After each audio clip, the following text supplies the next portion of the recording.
L'existence des tournées de bas étage vient renforcer ce jugement. Le cinématographe apportait un coup terrible à la production de ces revues indigentes traînées de ville en ville sur les scènes les plus médiocres et dans lesquelles il était bien difficile de démêler une raison d'être artistique. Que grâce soit rendue à l'industrie du film sur ce point. L'art dramatique n'en a pas beaucoup souffert, et l'on est peu enclin à s'attrister du gagne-pain perdu pour ces artistes qui en auront trouvé un autre ailleurs aussi honorable. Car quel gagne-pain, le plus souvent? Les tournées faméliques vivaient de combinaisons sordides. Les cachets insuffisants étaient déjà une excuse, sinon un encouragement à une prostitution au reste à peine dissimulée par les impresaries qui l'exploitaient. Encore les cachets étaient-ils rognés lorsqu'on savait avoir affaire à de petits couples plus ou moins avouables? Chantage misérable d'une entreprise qui, certaine d'avoir l'un avec l'autre, payait les deux d'une façon dérisoire. Combien de fois des tournées modestes mais honorables n'ont-elles pas été surprises, à leur passage dans certaines petites villes, du peu d'empressement des hôtels à les accueillir?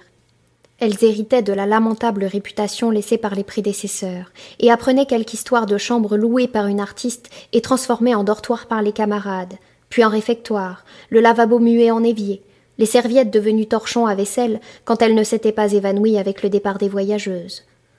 Encore ces phalanstères étaient-ils louables en soi, puisqu'érigés en moyen de défense contre une misère certaine.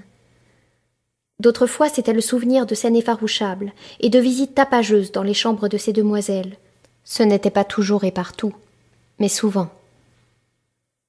L'indécence de ces tournées était double. D'une part, elles étaient un appel à la prostitution pour nombre de ces artistes engagés, de l'autre, elles ne servaient que d'alibi transparent pour flatter certainement les désirs les moins nobles des spectateurs. Et par quels moyens? En étalant souvent les nudités des pauvres gamines, dont les corps portaient l'hiver des traces récentes de ventouses, la marque des veilles et de la fatigue. Le vice ne sévissait d'ailleurs pas à l'état endémique dans ces malheureuses troupes.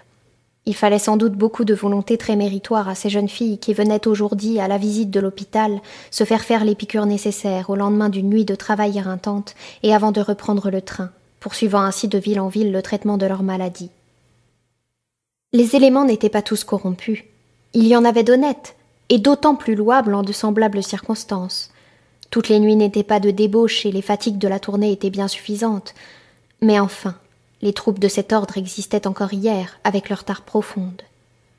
De nos jours, certaines encore ne valent guère mieux.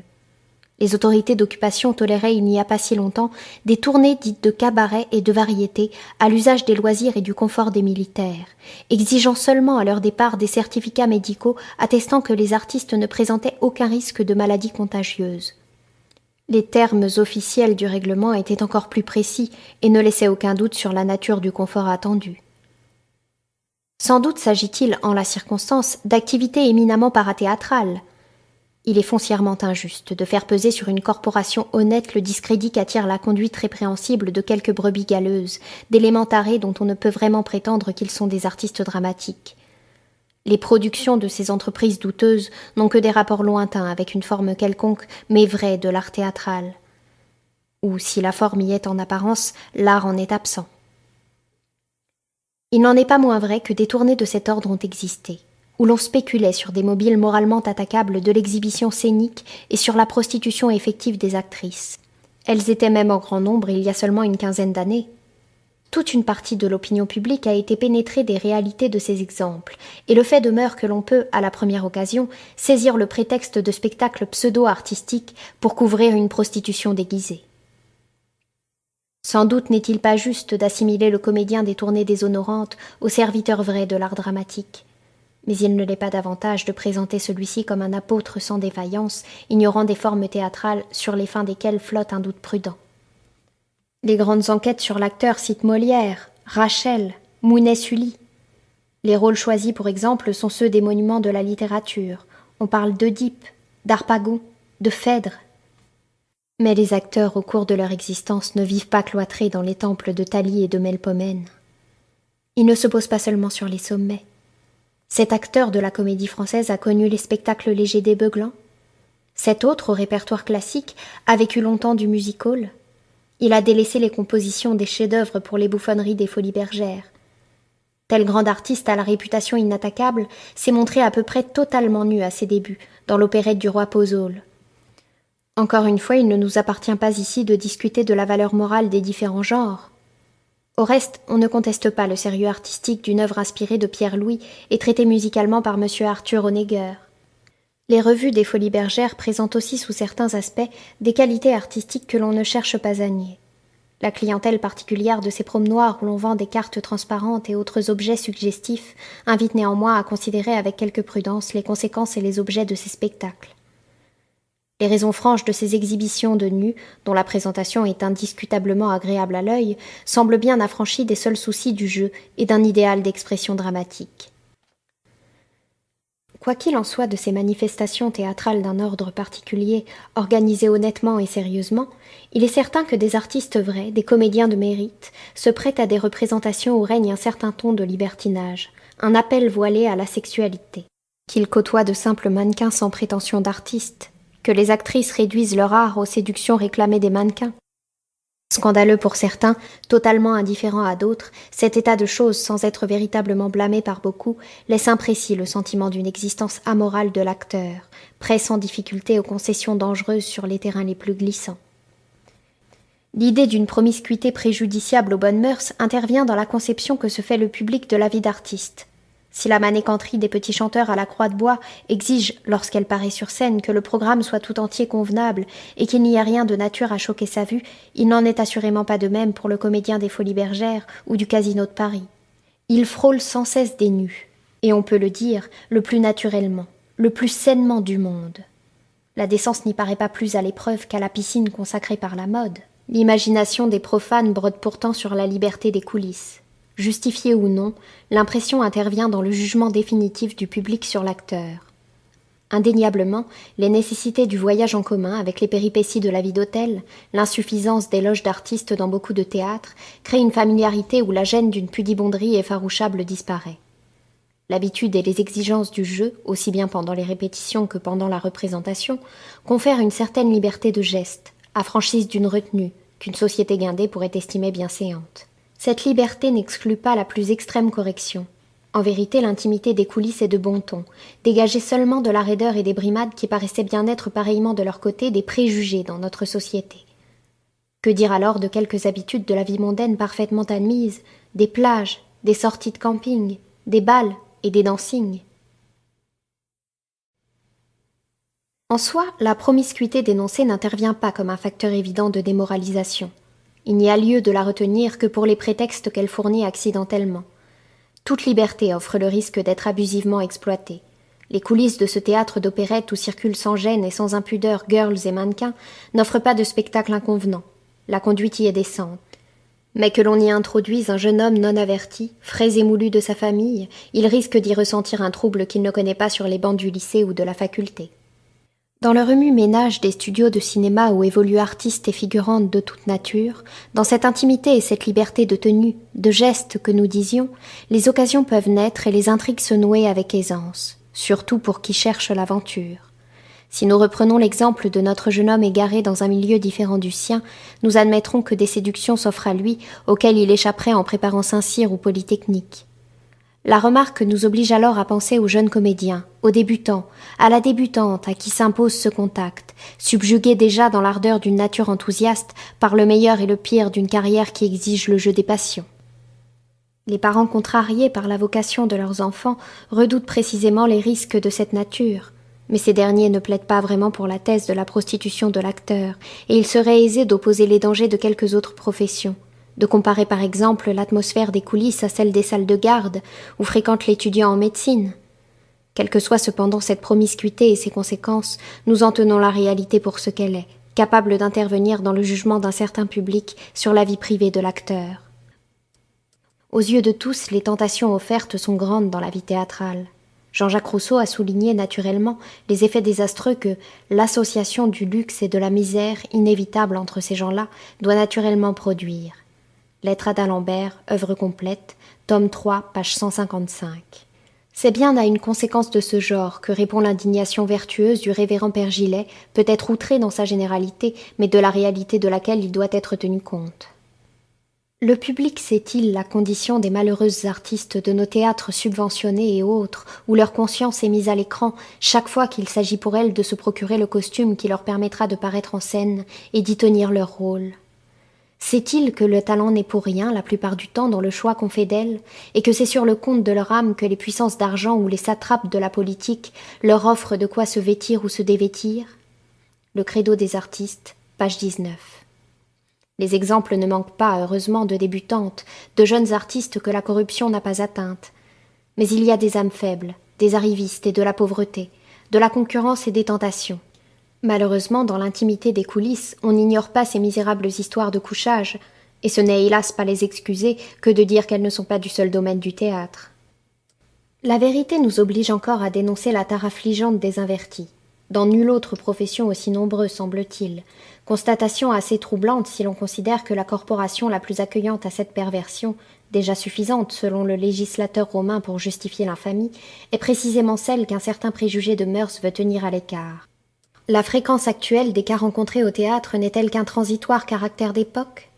Répond-elle à quelque faiblesse interne de l'artiste dramatique ou à une tolérance particulière du milieu? De quelque façon que l'on s'interroge, la réponse ne peut être qu'à la charge du comédien. Dans la liberté de la vie théâtrale, l'amour qui n'ose pas dire son nom est plus hardi, c'est un fait.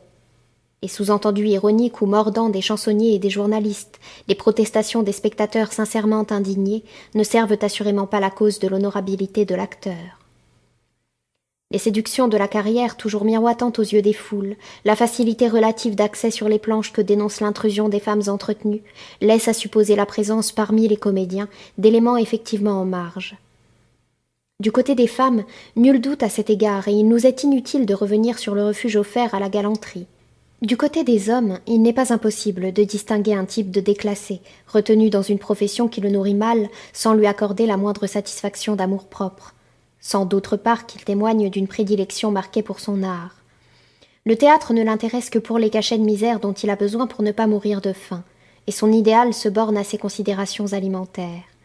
On se demande ce qui le lie aux planches, quand on lui connaît un humble métier dont il pourrait vivre plus normalement, et l'on croit distinguer une vanité d'homme qui se croit supérieure, parce que artiste, et qu'il satisfait en s'exhibant tout de même un peu, beaucoup de paresse et la crainte d'avoir à se retrouver à heure fixe dans un bureau ou un atelier, le mirage d'une vie libre, et jusqu'au piment de ses scandales.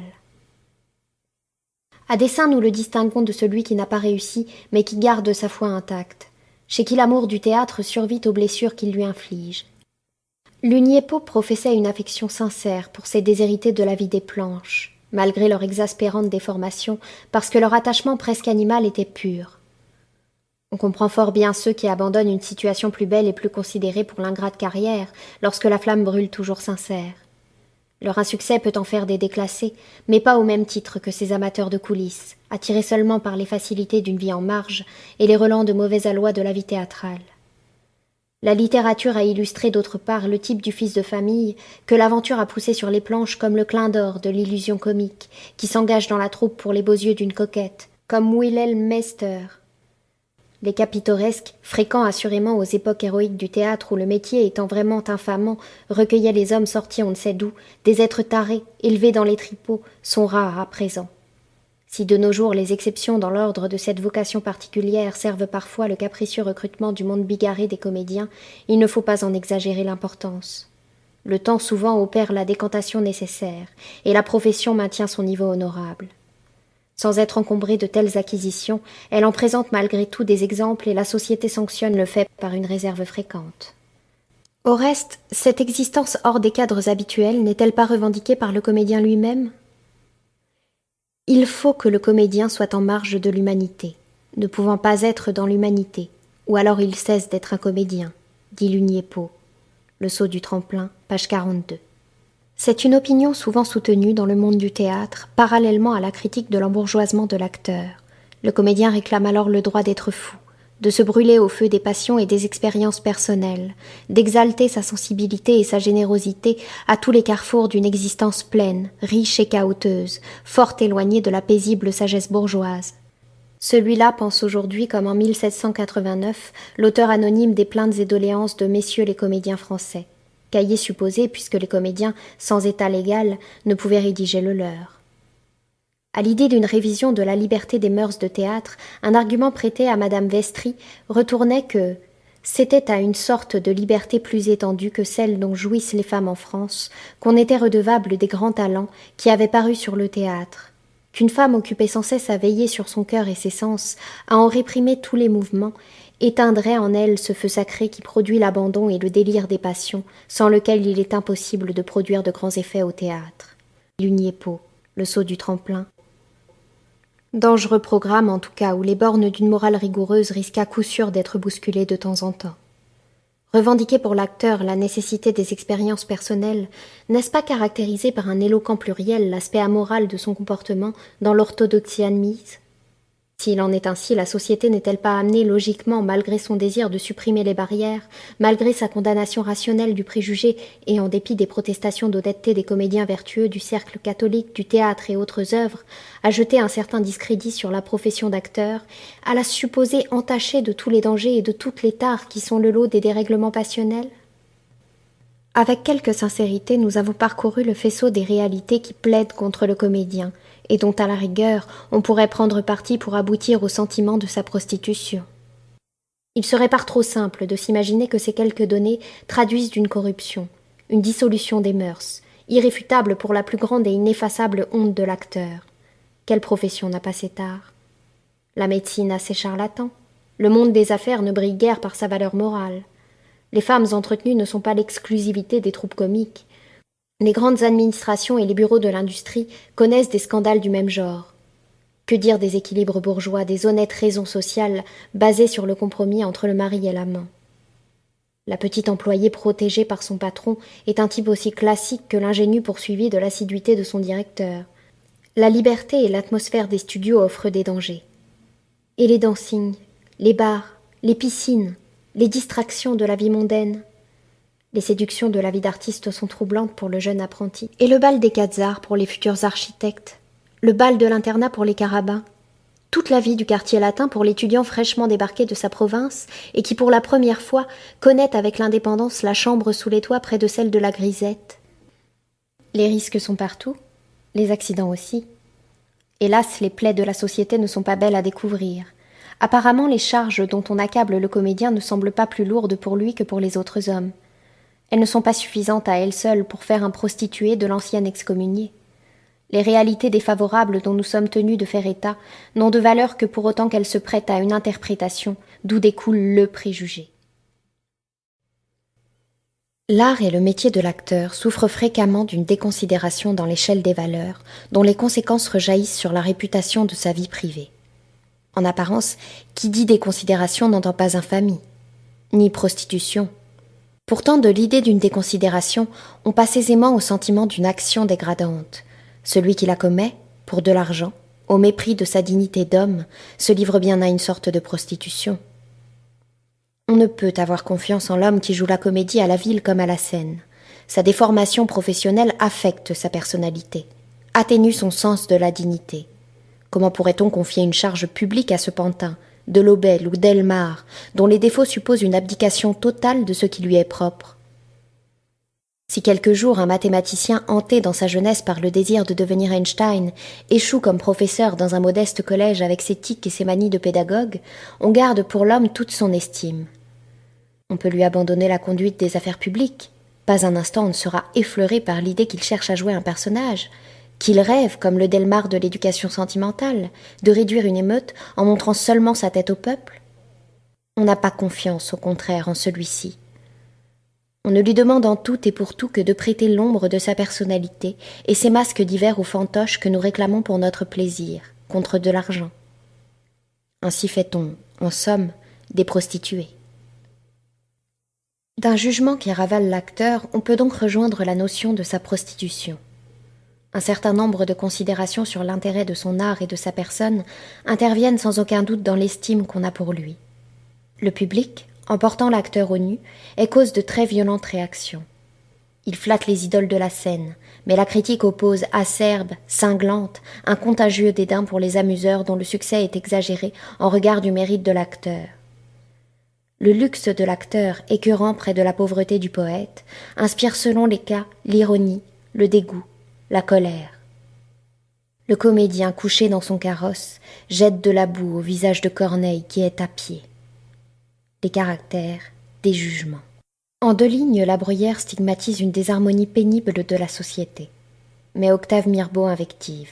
Au début de son pamphlet d'une extraordinaire violence, le comédien in Le Figaro, 28 octobre 1882, il y a, ne l'oublions pas, une protestation contre l'engouement d'un public qui fait d'un comédien un héros, quand d'autres valeurs sont méprisées.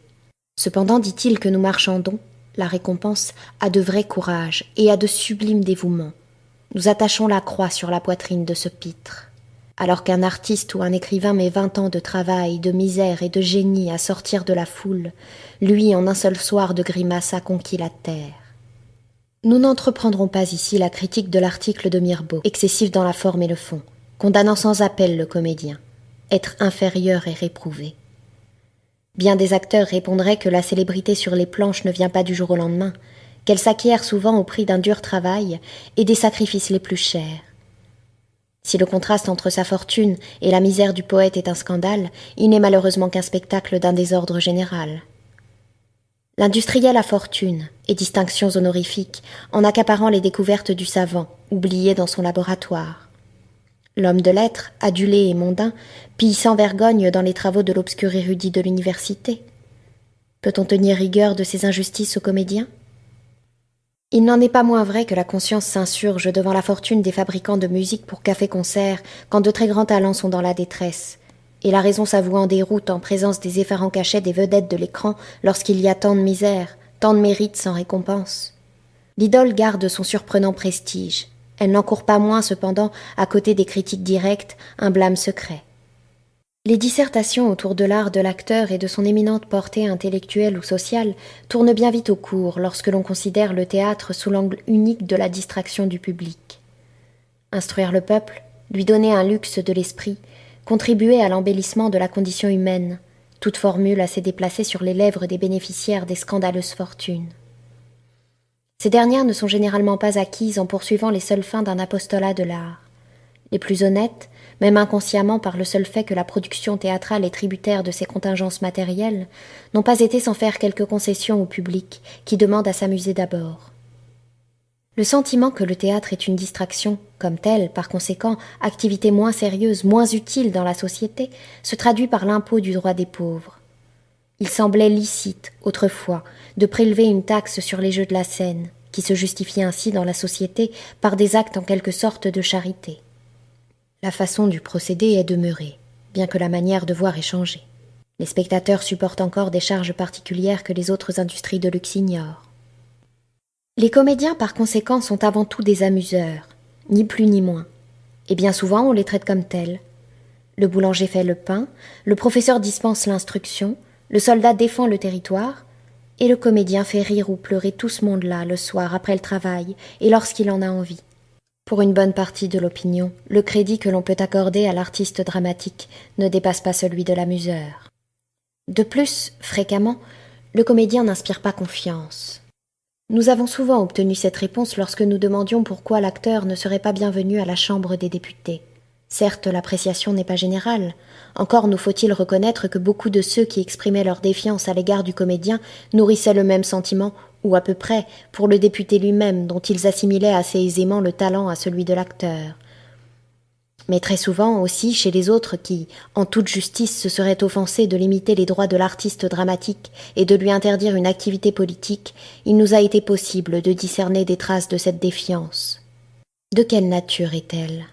L'aptitude à jouer des rôles, à composer des personnages, à épouser des sentiments qui ne sont pas les siens, peut trouver son emploi dans une vie politique où il arrive que le député soit une marionnette dont le parti, les électeurs et autres personnages tirent les fils. Mais pourquoi douter spécialement de la sincérité de l'acteur ? L'avocat, comme celui d'un client sérieux, de Courteline, plaide aussi bien l'une ou l'autre cause. Nul ne met en doute l'honnêteté de ses convictions quand il embrasse la carrière politique. Pourrait-on se fier davantage au commerçant dont la fortune, si elle est grosse, inspire toujours des soupçons sur la rectitude de sa provenance ? Ou à l'humble boucher du coin de la rue qui ne peut peser sa viande sans que la ménagère surveille avec inquiétude l'aiguille et les poids de la balance ? Il semble aux yeux de beaucoup que ce ne soit pas la même chose. Le comédien est un simulateur. Il fait métier dans le jeu dramatique de simuler. Ce caractère inquiète toujours. Il laisse craindre une duplicité d'esprit, ou tout au moins une mobilité extrême qui ne s'accommode guère d'une sincérité soutenue, d'une personnalité stable et volontaire. Une impression vague mais certaine en résulte, éprouvée plus ou moins consciemment par le public. Nous n'avons pas encore à en faire la discussion, mais elle intervient efficacement dans la déconsidération de l'acteur, surtout lorsque cette simulation ravale l'artiste dramatique à des personnifications viles dans des actions triviales ou grossières. Quel sérieux prêter à un homme qui s'exhibe en des tenues débraillées ou inconvenantes pour exciter le rire, au grotesque qui reçoit des gifles pour amuser la foule. Rossé sur scène, moqué pour son ridicule par le public, il vient ensuite quêter les applaudissements devant le rideau. Citation : en se présentant devant nous, que fait le comédien ? Une révérence du côté du roi, une révérence du côté de la reine, et une révérence à messieurs du parterre. Là, la tête baissée, les deux bras mollement penchés, il attend, avec toute l'humilité possible, que vous daigniez lui dicter vos lois.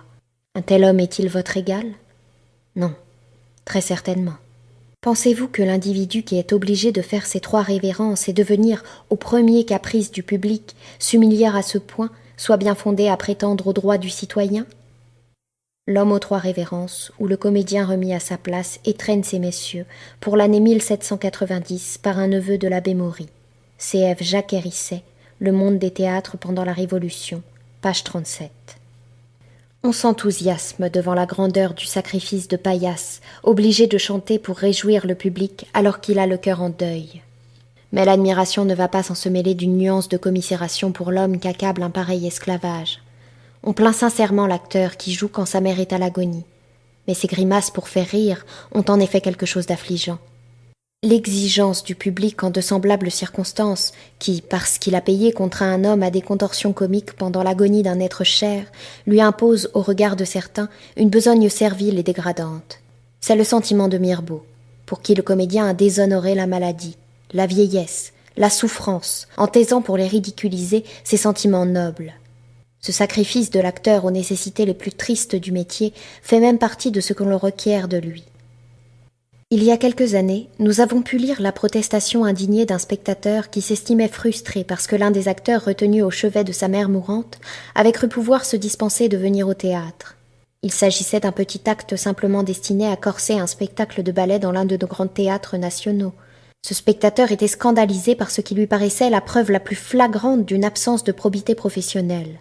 Au reste, le directeur, sans blâmer ouvertement son pensionnaire, fit entendre son sentiment sur la question en citant le précédent de son honorable comportement en des circonstances pareillement douloureuses.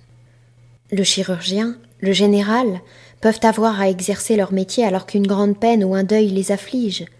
C'est, dira-t-on, au bénéfice d'une cause noble, la vie d'un homme en danger, la patrie menacée d'une invasion. Au comédien échoit seulement la tâche de faire passer une bonne soirée au spectateur confortablement assis dans son fauteuil. Le trafic de soi-même, en l'occurrence, est bien choquant de prime abord. La différence est grande entre les raisons d'agir du chirurgien ou du général et celles de l'amuseur. Nous ne saurions cependant condamner l'acteur à ce propos. La maîtrise de soi dans l'exercice de son métier, dans l'accomplissement de son devoir social est belle, louable en toutes circonstances. Le comédien joue pour que ses camarades ne perdent pas leur cachet, parce qu'il estime avoir un contrat avec la société qu'il doit divertir, embellir des ressources de l'art, et il ne veut pas faillir à ses engagements.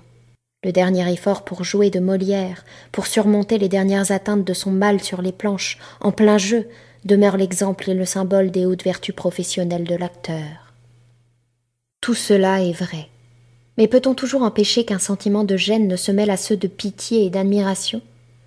Toute une littérature s'apitoie également sur la prostituée qui fait l'amour dans une nuit d'orgie pour nourrir son enfant. La simulation de l'acteur, ses capacités dans l'art de feindre inspirent, disions-nous, de la défiance, la crainte d'une duplicité d'esprit, d'une hypocrisie, exploitable par exemple dans le cas de notre comédien député. D'autres fois, ce n'est même pas tant la fourberie de son âme que l'on redoute que son habileté toute technique en quelque sorte. Comment se fier à un être aussi expert dans le jeu des sentiments ? Il parle d'amour comme d'un livre, sans en penser un traître mot. C'est son métier. Il a dans l'esprit d'un public admiratif tout un arsenal de trucs à son usage. Rousseau ne manque pas de pousser les conséquences de cette remarque à leur extrême limite, et il entrevoit la possibilité pour le comédien d'employer son art à séduire les jeunes personnes ou à subtiliser la bourse d'un fils prodigue ou d'un père avare. L'usage par le comédien de son habileté professionnelle dans la vie quotidienne donne lieu à bien des interprétations fantaisistes.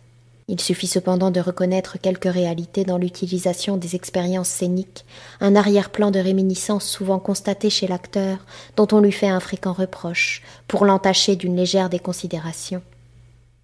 S'il y a de l'exagération dans la croyance d'une duplicité d'esprit inévitable chez l'acteur du fait de son métier, peut-il vraiment s'en offenser alors qu'il bénéficie sans protester des avantages compensateurs ? La sympathie gagnée sur scène le suit aisément dans la vie. Sa grâce, son charme, nous ne les attribuons pas au personnage, mais à l'acteur. Ce sont des qualités, comme l'a remarqué Schiller, que l'on sait naturelles à l'interprète. Nous aimons à croire qu'il les possède encore, une fois démaquillé, en sortant du théâtre. Cf. à ce sujet, La psychologie du comédien, page 115 et suivante. Beaucoup d'admirateurs passionnés de l'interprète dramatique pensent que celui-ci, en quittant la scène, garde toutes ses facultés dans l'art de feindre et de séduire. Dans leur esprit, c'est admirable et inquiétant. Ces réflexions sur la déconsidération de l'acteur dans l'échelle des valeurs nous ont bien conduits, avec le sentiment d'une dégradation, vers celui d'une prostitution. Celle-ci est prise alors dans son sens figuré puisqu'elle ne concerne pas la vie physique du comédien, l'abandon de son corps au dérèglement des sens. Mais elle est d'une extrême importance. Elle l'affecte aussi gravement peut-être que l'écho de ses dissipations et de ses désordres passionnels. Les réponses que nous nous sommes attirées, fréquemment, intéressaient davantage cet aspect du problème de l'acteur, considéré sur le plan d'une hiérarchie des mérites individuels et sociaux, que celui purement moral de son comportement sentimental ou sexuel. Si l'art de l'acteur est avilissant, l'être qui le pratique ne doit pas inspirer seulement une défiance dans l'ordre des petits soucis quotidiens, parce qu'il risque de devenir un séducteur trop habile ou un homme politique sans honnêteté, mais la gêne de toute conscience noble devant qui prostitue la dignité de l'homme. Tels sont bien les points de vue de Platon, lorsqu'il se livre à la critique de l'imitation, de Rousseau et de Mirbeau, adversaires farouches du comédien. En trafiquant de sa personne, l'homme qui reçoit des gifles, s'avilit, et en s'abaissant, profane ce qu'il y a de plus respectable en nous. Il se prostitue en déshonorant même notre condition.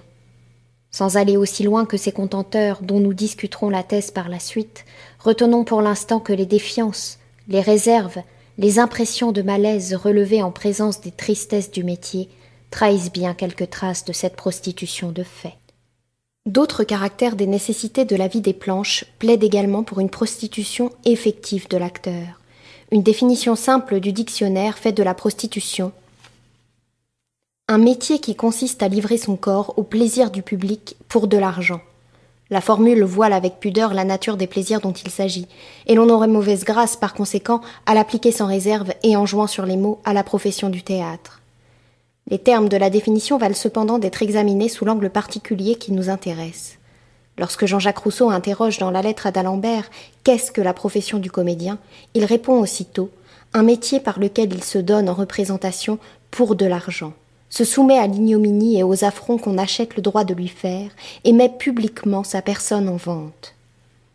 Le public a le droit d'exiger parce qu'il a payé.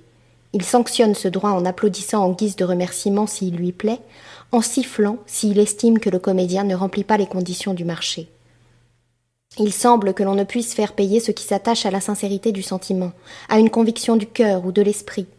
Acheter, c'est échanger un objet d'une certaine valeur contre une somme de même valeur. L'amour est irréductible à un prix d'argent. La certitude intime d'une conviction à soutenir ne se peut monnayer. Aussi l'opinion publique condamne-t-elle également la courtisane qui vend son amour et l'homme politique véreux dont les opinions changent avec l'importance du chèque.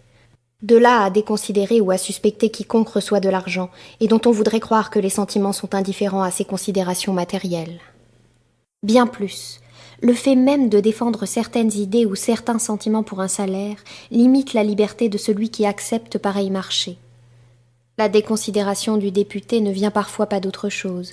L'électeur, en arrivant à considérer son représentant comme un homme d'affaires sans conviction personnelle et à sa solde. Qui paie a droit. Pour le public, cette formule est d'une évidence que l'on cherchera souvent en vain à nuancer en faisant observer, par exemple, que l'on paie un travail technique. non l'abdication d'une personnalité, et que l'argent, source de toute corruption, peut être au contraire la condition de l'indépendance. Le désintéressement impose.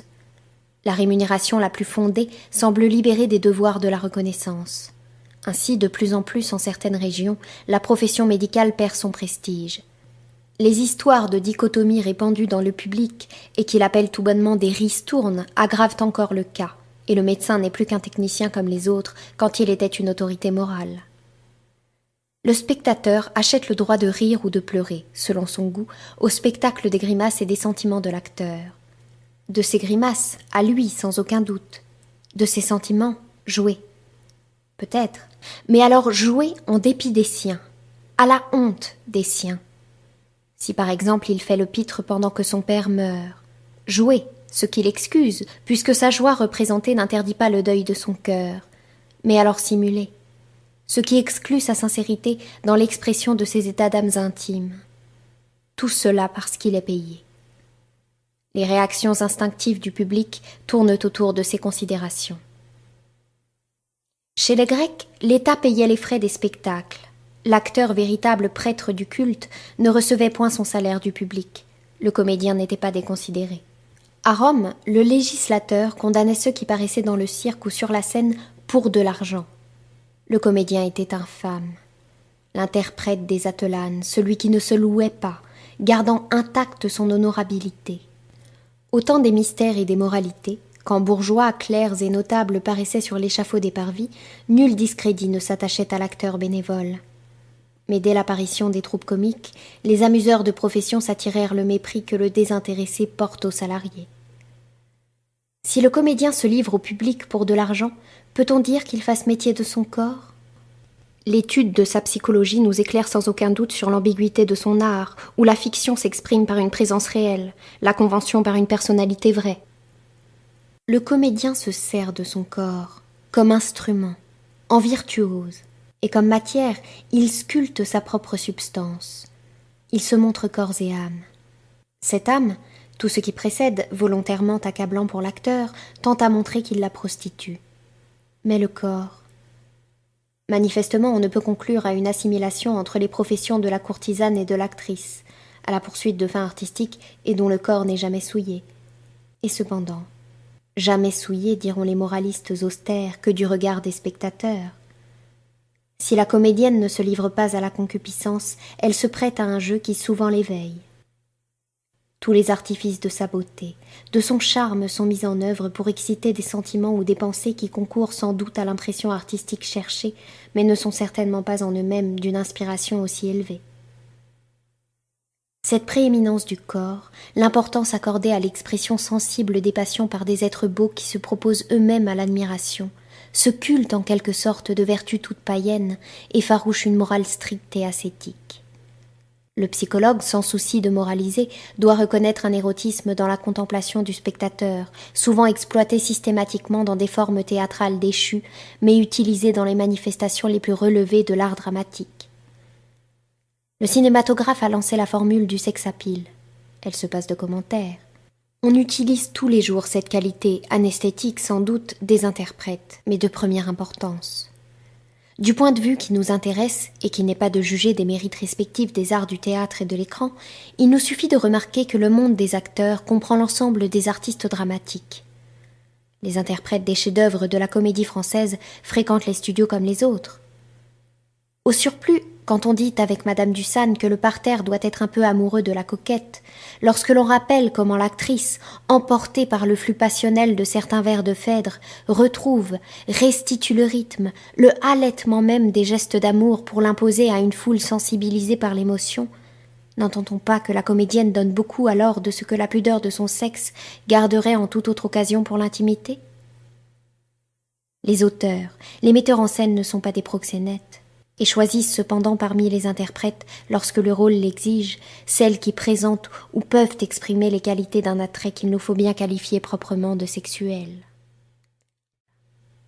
Impudeur des artistes dont les photographies ornent les chambres d'étudiants et les boîtes à paquetage des soldats, où les admirateurs ne vont pas chercher le rappel d'émotions uniquement esthétiques. Les dévotions de certaines spectatrices pour leurs idoles de l'écran disent presque sans dissimulation la nature de leurs troubles. De l'exhibition en caleçon de l'ancien acteur de vaudeville au décolleté suggestif de la coquette, des attitudes amoureuses dans les pièces déshabillées du boulevard aux représentations passionnelles de la tragédie, le jeu dramatique exige de l'acteur qu'il se livre en personne et sans pudeur. Les historiens du théâtre ont voulu voir une bizarrerie de plus du préjugé dans la différence entre les traitements réservés aux acteurs de la comédie française et à ceux de l'opéra. Au grand siècle, on pouvait contester à un gentilhomme le droit de figurer à la comédie, mais on lui reconnaissait sans discussion le droit de chanter à l'opéra sans déroger à la noblesse et à ses privilèges. C.F. Maugrat, Les comédiens hors la loi, page 105. Les rigueurs de l'Église souffraient des exceptions pour les comédiens italiens, nous l'avons vu, mais encore pour les chanteurs. Page 160 et 208. Les membres de l'Académie royale de musique n'étaient pas considérés comme des comédiens. Page 318. À notre sens, l'anomalie, loin d'être inexplicable, attire davantage l'attention sur les caractères propres de l'art de l'acteur. Elle illustre toute l'importance du comportement émotionnel, de l'exhibition, de la primauté du corps dans le jeu dramatique. Les comédiens français auraient pu être groupés sous le titre d'Académie royale qui n'aurait pas changé les nécessités fondamentales et la nature de leur expression artistique. Le chanteur d'opéra joue bien aussi, mais avant tout il chante. Son art sert d'abord la musique. Il n'évolue pas dans cette ambiguïté propre à l'acteur de comédie où la fiction, idéalisée, stylisée ou non, est toujours marquée du réalisme qu'imposent ses cris propres, ses larmes, ses accents, et un langage vers ou prose malgré tout parlé. Le mensonge du chanteur est dans la musique. C'est celui que réclame d'abord le public de l'opéra, quelle que soit l'illusion théâtrale. Le mensonge de l'acteur est moins dans le texte que dans son jeu, dans sa figuration des émotions. Le comédien dramatique s'offre vraiment, comme réalité. Les injustes faveurs dont bénéficiaient les acteurs de l'opéra ne sont pas illogiques par conséquent du point de vue du préjugé de la prostitution de l'acteur. La seule consolation que puisse en retirer rétrospectivement le comédien, toujours ironique sur le sujet des maladresses du ténor dans le jeu scénique, c'est que le chanteur n'est en somme acteur qu'au second degré, et qu'on pensait ainsi sans même s'en rendre compte au temps de l'Académie royale de musique. Le privilège dont jouissait le chanteur ne détournait d'ailleurs qu'imparfaitement de lui le préjugé attaché au monde comique en général, et l'opéra, accueillant aux intrigues d'une galanterie dûment sanctionnée et protégée, n'ignorait pas en mains endroits les rigueurs des gentilshommes de la chambre. Il n'est donc pas impossible de démêler les parentés lointaines, plus proches dans les formes basses du théâtre, qui fassent rapprocher l'art de l'acteur de celui de la courtisane. Proximo confinio qui pecco erant, senica et meretrix. L'actrice et la courtisane se tiennent dans une étroite affinité, dit le bon Godefroy dans son commentaire sur le code théodosien. Aulagnier, Les incapacités des acteurs en droit romain et en droit canonique, page 173.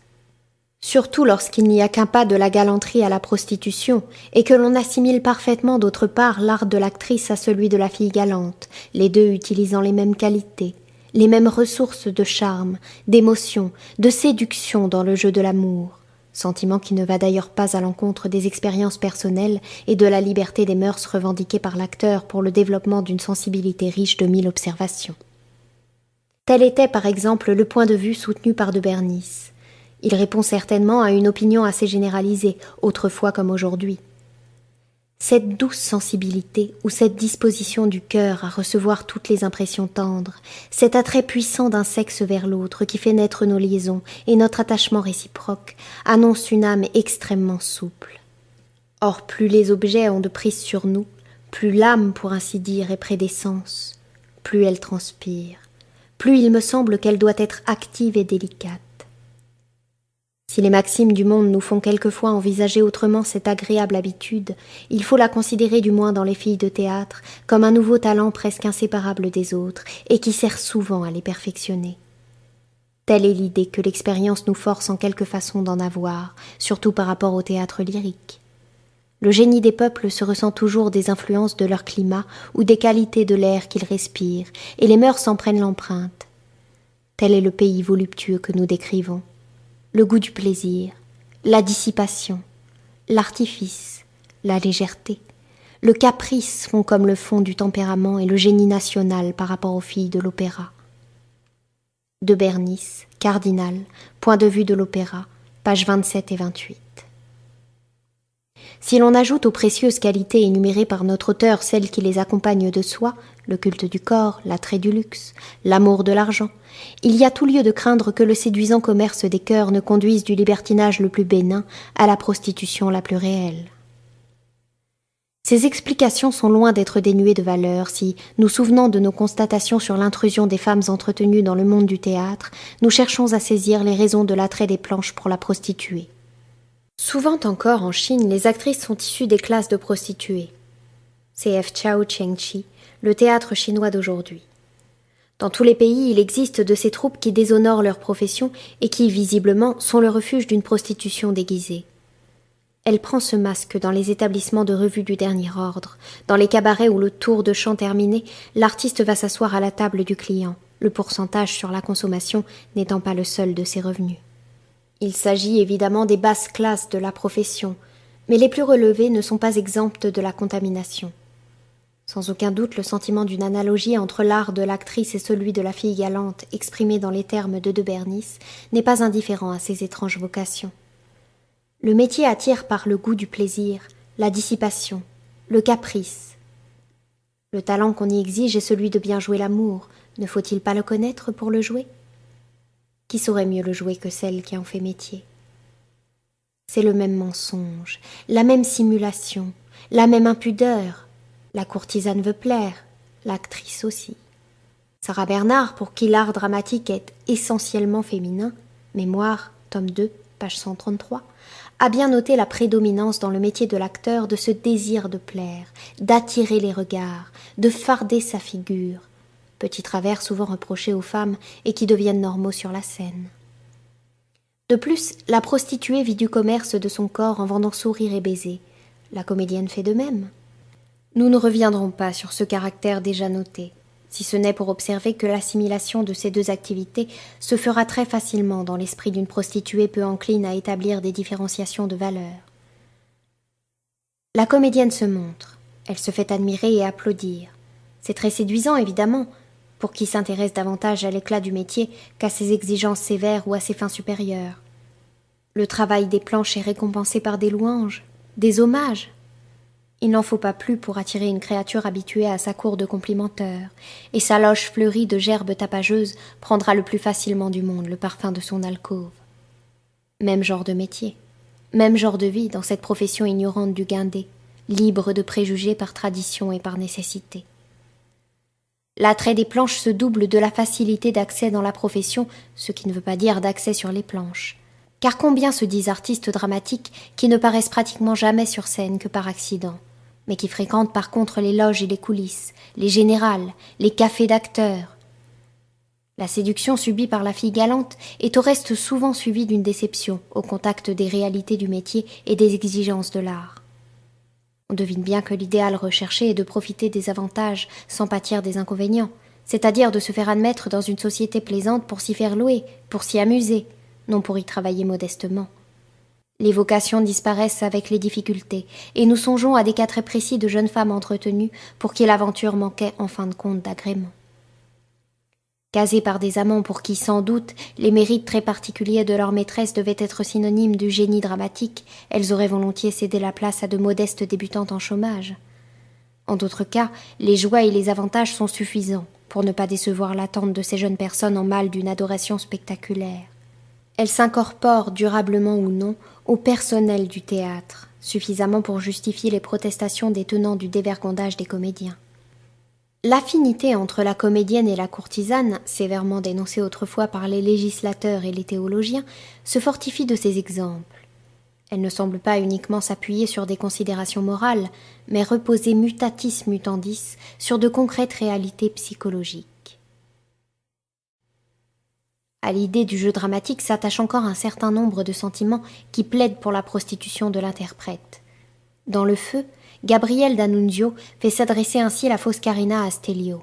« Dis, que voyais-tu sinon la créature corrompue, la chair de volupté, les restes des amours de hasard, l'actrice vagabonde qui est dans son lit comme sur la scène à tous et à personne. » Page 179, 180.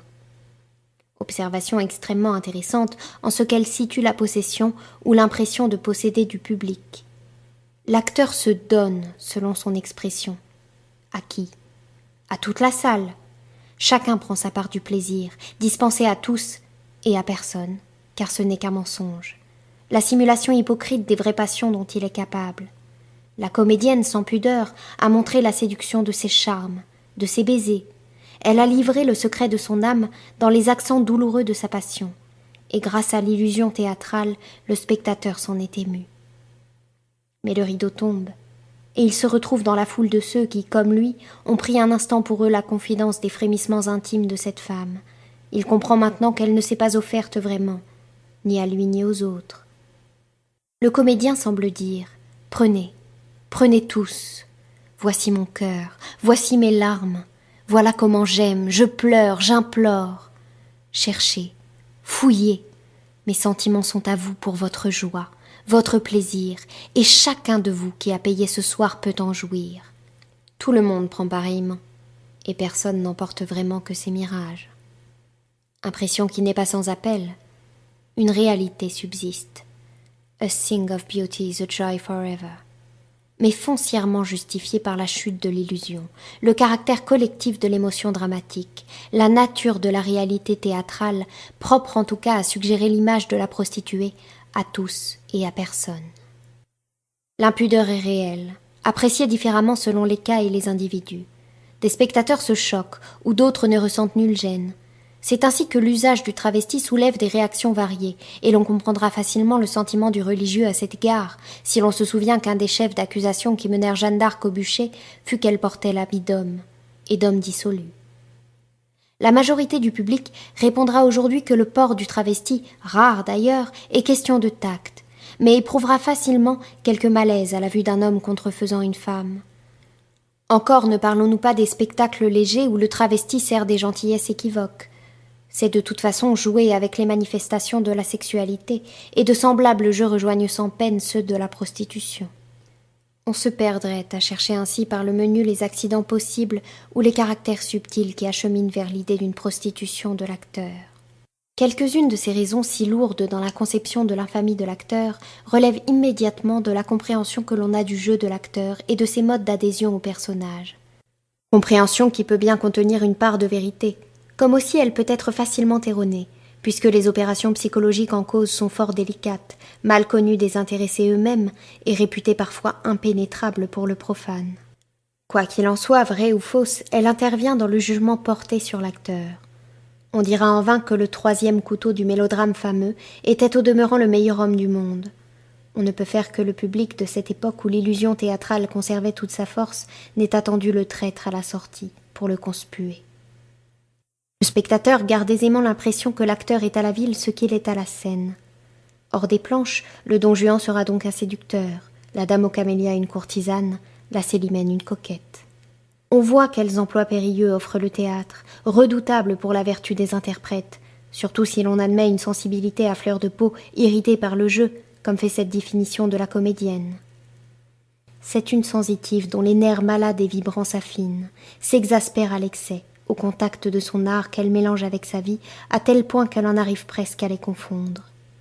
Charles Esquier, Les comédiens à la ville, revue hebdomadaire, tomes 7 et 8, 1901, page 609.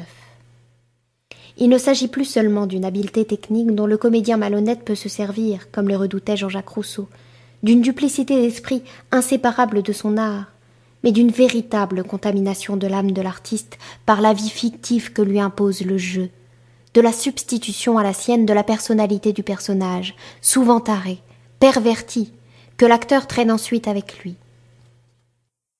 Nous dirons que l'âme du comédien est toute professionnelle. Les sentiments humains y subissent, sous l'influence d'un incommensurable orgueil, la domination du métier. Si bien que le comédien continue à la ville, c'est-à-dire dans le cours de la vie, son rôle de théâtre. Du milieu factice où l'appelait sa vocation, où le retiennent ses habitudes autant que ses intérêts, il emporte des sensations et des idées absolument maîtresses de sa mentalité. Paul d'Estrée, L'âme du comédien, Le Ménestrel, 3 juin, 2 juillet 1906. Le jugement est peut-être mal fondé. Il existe. Rien, en effet, dans l'étude dont nous avons extrait les lignes précédentes n'est de nature à justifier cette condamnation brutale, exprimée a priori dans la page liminaire. Elle est exposée comme une vérité qui se passe d'un plus long commentaire. Pour soutenir ce point de vue, souvent répandu, on invoque encore l'exemple des Delobel et autres Mathieu-Vu. Ces fantoches, dans les moindres actions quotidiennes, semblent accomplir les rites de leurs personnages. Ils jouent leur rôle à la ville, avec pompe, avec affectation et suffisance. Pour ne pas nous écarter du point de vue de la prostitution, imaginons les conséquences d'une déformation de cet ordre si elle devait affecter les grandes amoureuses, les pervertis. Le Napoléon célèbre comme type soi-disant de dédoublé serait assurément moins redoutable que Lucrèce Borgia ou la prisonnière. Il s'agit en l'occurrence de cabots, de ratés, mais on est en droit de se demander si, hors de ces exceptions, tout acteur ne jouerait pas un peu ses personnages à la ville. Encore une fois, l'opinion publique n'est pas loin de le croire, pour une assez bonne mesure. Ce que le comédien traîne dans sa vie, en dehors de ses désirs de création, d'incarnation, ce sont des réminiscences nombreuses, l'instinct du jeu, le goût d'un polymorphisme, mais aussi, peut-être, l'aspiration profonde vers quelque chose d'autre que ce qu'il est.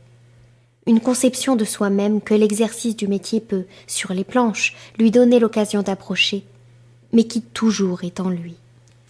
À dessein, nous avons soulevé cette hypothèse.